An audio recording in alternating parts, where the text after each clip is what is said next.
ये सारे गद्दे हैं, ये यहाँ पे ज़बह खाना है, आवाम को खिलाया जा रहा है। प्रॉपर एक स्लॉटर हाउस बना हुआ है। वीडियोस में आप देख सकते हैं, आप तस्वीरें देख सकते हैं, क्या खूबसूरत तरीके से पैकिंग हुई है। गधे का गोश्त बैरून मुल्क से चंद आए हुए अफराद सरेआम फरोख्त कर रहे हैं।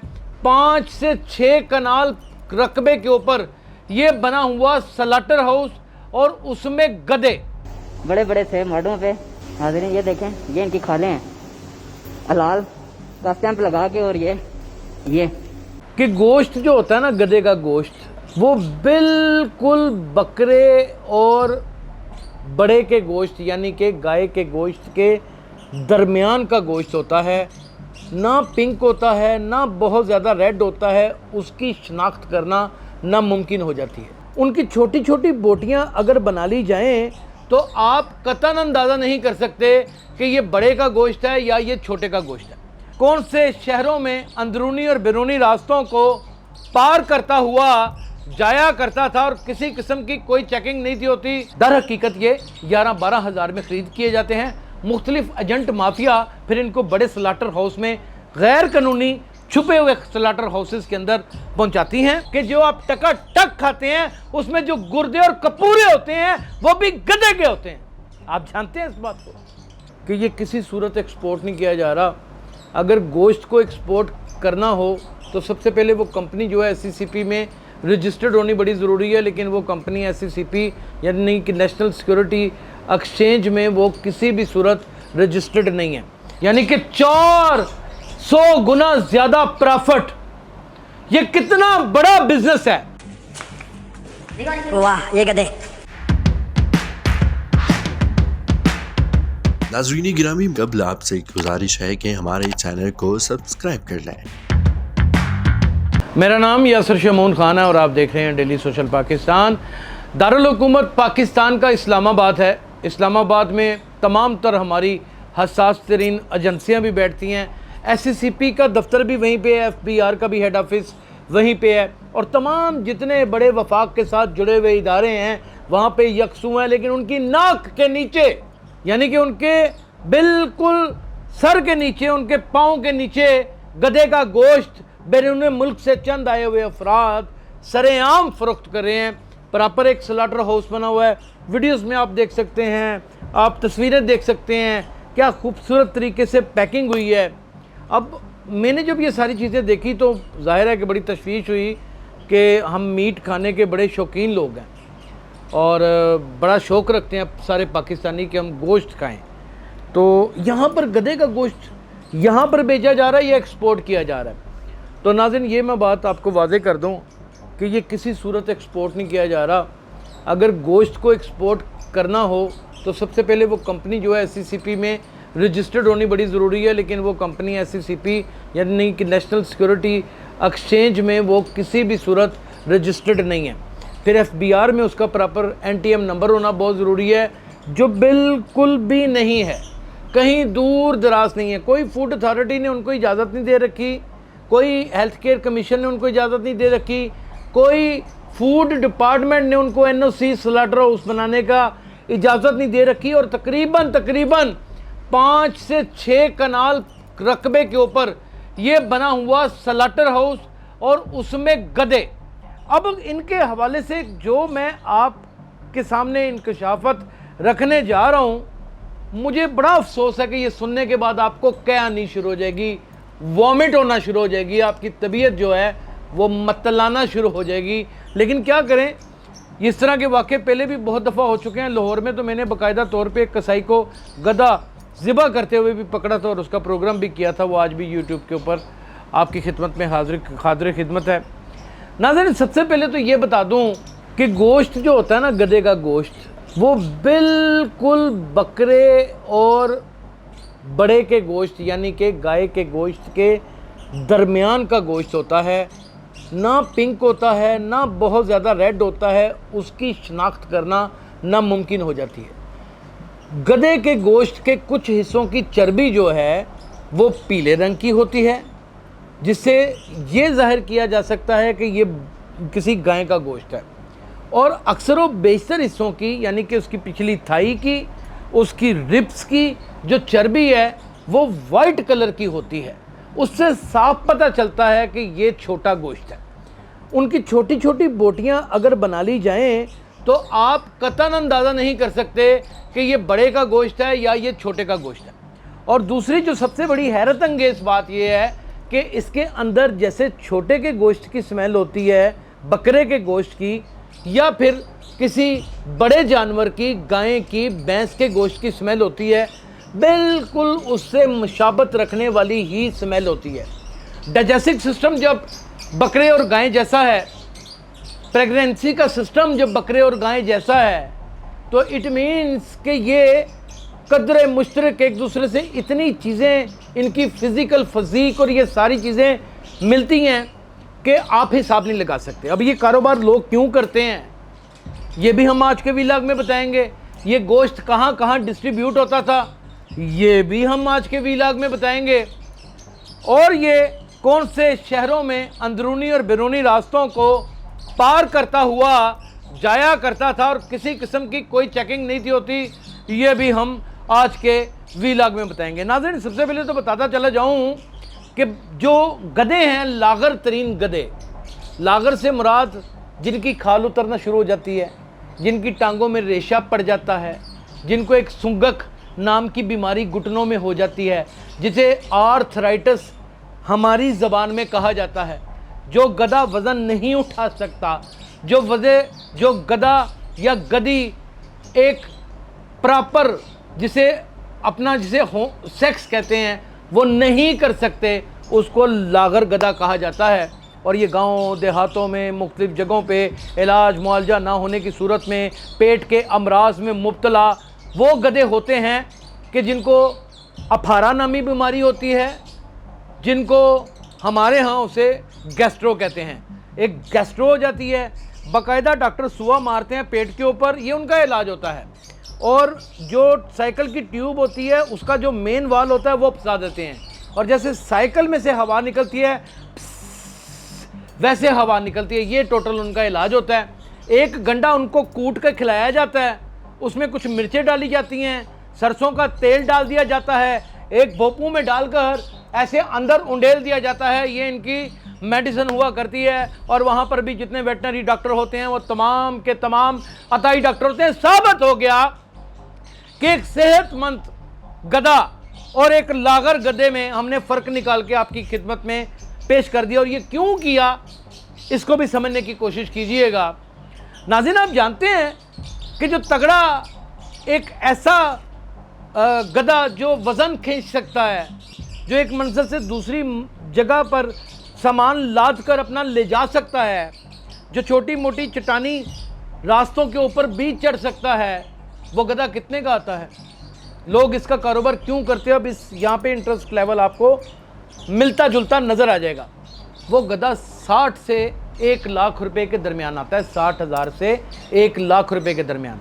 अब जो 1 लाख रुपए का गधा होता है ना, वो गधा बाकायदा रेसों में इस्तेमाल किया जाता है।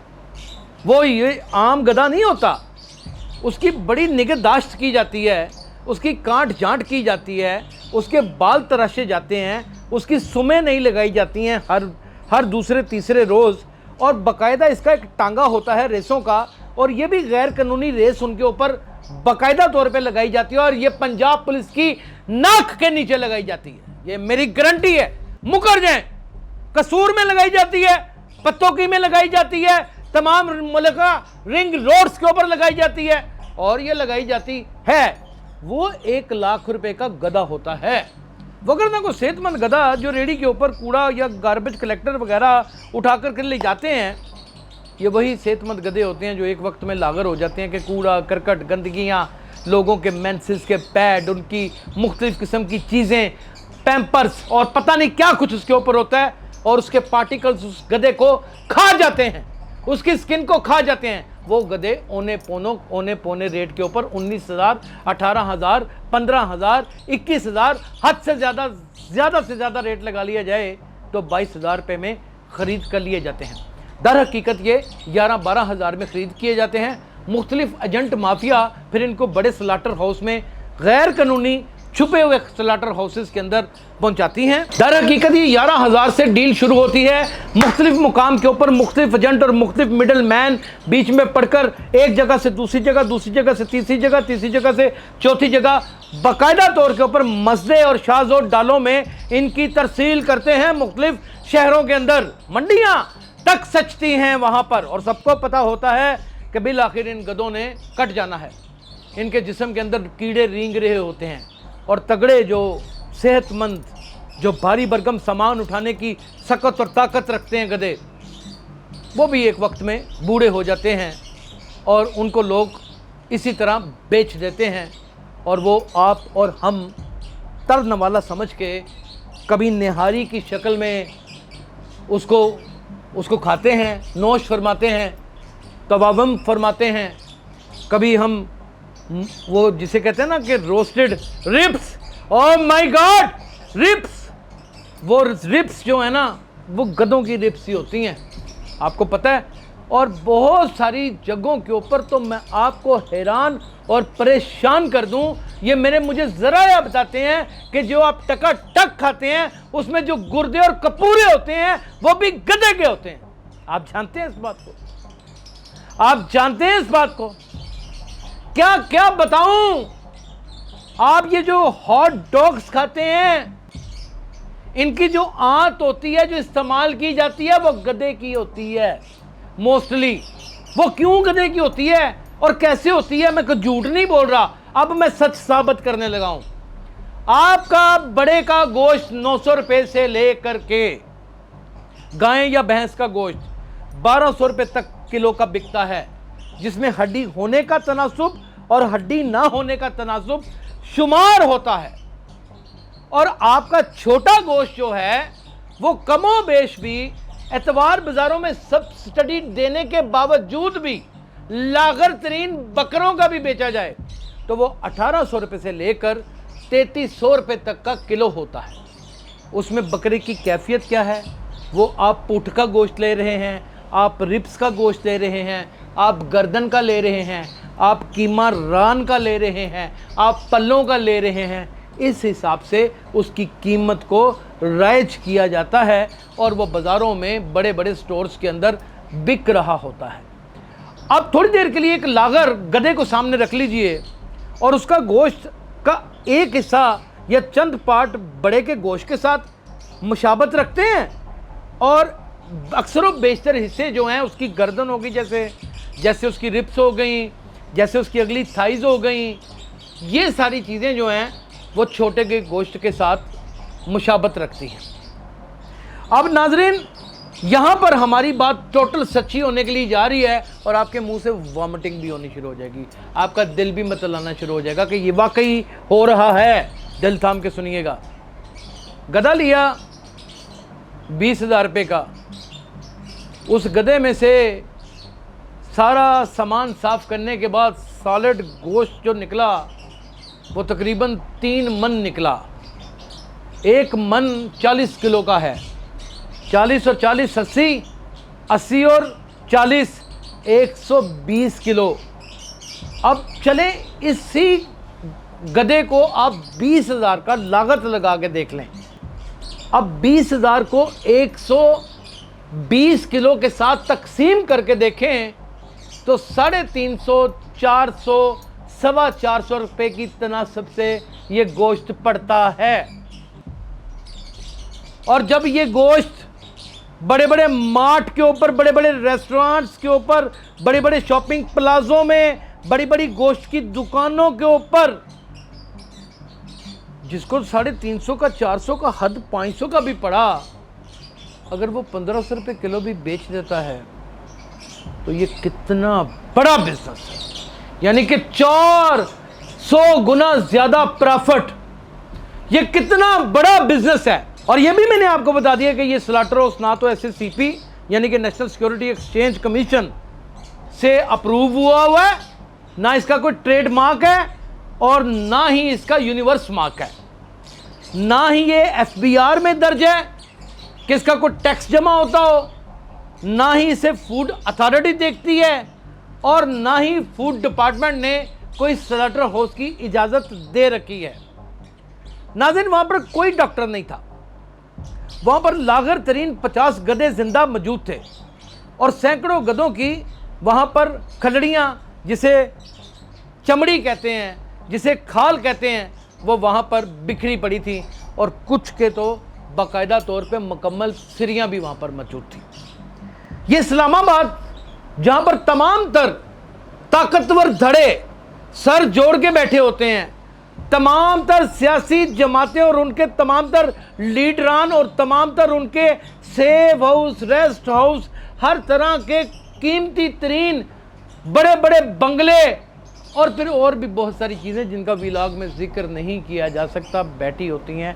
फिर भी ये स्लाटर हाउस चल रहा था, बैरूने मुल्क के कुछ बशिंदे चला रहे थे। उस मुल्क का नाम इसलिए नहीं दे सकते कि उस मुल्क के इस मुल्क के ऊपर एहसान बहुत है।